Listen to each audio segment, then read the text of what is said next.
தரப்பினரும் சமூக பொறுப்புணர்வை மீண்டும் இணைந்து சாதகமான பல முடிவுகளை இவ்விடயத்தில் எடுக்க வேண்டும் என அறிவுறுத்தப்பட்டு எதிர்வரும் மார்ச் மாதம் 6 வரை குறித்த வழக்கு சம்மாந்துறை நீதிவான் நீதிமன்றினால் ஒத்திவைக்கப்பட்டுள்ளது. அம்பாறை மாவட்டத்தின் சம்மாந்துறை வீரமுனை பிரதேசத்திற்கான வரவேற்புகளையோ பிரதேச சபையின் அனுமதியின்றி அமைக்க ஆரம்பித்தமை தொடர்பிலான வழக்கு கடந்த வெள்ளிக்கிழமை 9 சம்மாந்துறை நீதிமன்ற நீதிவான் நூர்டீன் முகமது சர்ஷின் முன்னிலையில் விசாரணைக்கு எடுத்துக் கொள்ளப்பட்ட போது மேற்கண்டவாறு குறிப்பிட்டார். அடுத்த தவணைக்கு முன்னதாக இரண்டு சமூகங்களும் மீண்டும் சேர்ந்து இதை எப்படியாவது தீர்த்து கொள்வது என்பதை குறித்து ஆராய்ந்து ஒரு இணக்கப்பாட்டிற்கு முயற்சி மேற்கொள்ள வேண்டும் என சர்ச்சைக்குரிய சம்மாந்துறை வீரமுனை வளைவு பிணக்கு தொடர்பில் இரு தரப்பினரும் சமூக பொறுப்புணர்வுடன் உணர்ந்து நடந்து இணக்கப்பாட்டிற்கு வர வேண்டும் என சம்மாந்துறை நீதிமன்ற நீதிவான் நூர்டீன் முகமது சர்ஜின் மன்றில் அறிவுறுத்தல் வழங்கினார். இதன்போது இரு தரப்பினரதும் வாத பிரதிவாதங்களை ஆராய்ந்த நீதிவான் இரு தரப்பினரும் இணைந்து சாதகமான பல முடிவுகளை இவ்விடயத்தில் எடுத்திருந்த போதிலும் சரியான தெளிவின்மையான செயற்பாடுகள் காணப்படுவதனால் மீண்டும் ஒரு முறை இரு தரப்பினரும் குறித்த விடயத்தில் சமூக பொறுப்பினை உணர்ந்து செயல்பட வேண்டும் என நீதிவான் நீதிமன்றத்தினால் பணிக்கப்பட்டது.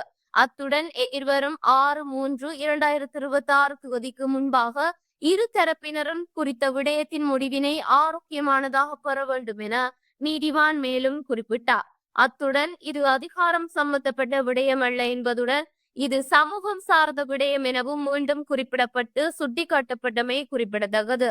மேலும் பொதுநலமான இவ்விவகாரத்தினை இரு தரப்பினரும் பாரபட்சம் காட்டாமல் இணைந்து தீர்க்கமான முடிவினை அடுத்த வழக்கு தவணையின் போது தெரிவிப்பார்கள் என நீதிமன்றம் உத்தேசித்துள்ளது.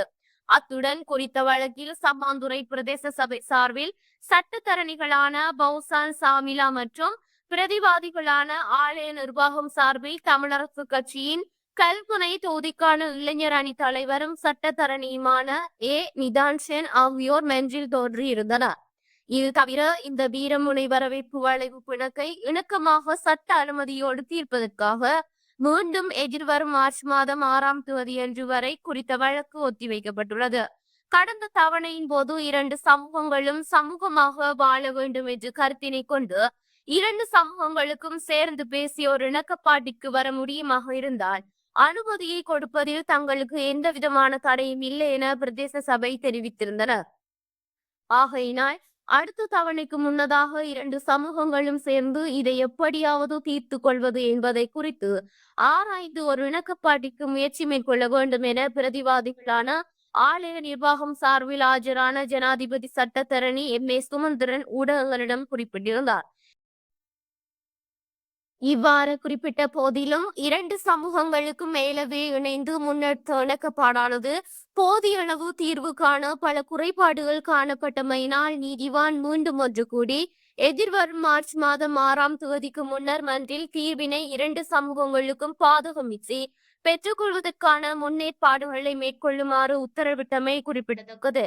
குறித்த வழக்கானது கடந்த வருடம் செப்டம்பர் மாதம் வழக்கு தொடுக்கப்பட்டிருந்ததுடன் வழக்கின் ஆரம்பத்தில் சம்மாந்துறை பிரதேச சபை சார்பில் ஜனாதிபதி சட்டத்தரணி நிசாம் காரியப்பர் மற்றும் பிரதிவாதிகளான ஆலய நிர்வாகம் சார்பில் ஜனாதிபதி சட்டத்தரணி எம்.ஏ. சுமந்திரன் மற்றும் கனிஷ்ட சட்டத்தரணிகளான சுதர்ஷன், கமல், பெனிஸ்லஸ், துஷாந்த், நிதான்சென் ஆகியோர் மன்றில் தோன்றியிருந்தனர்.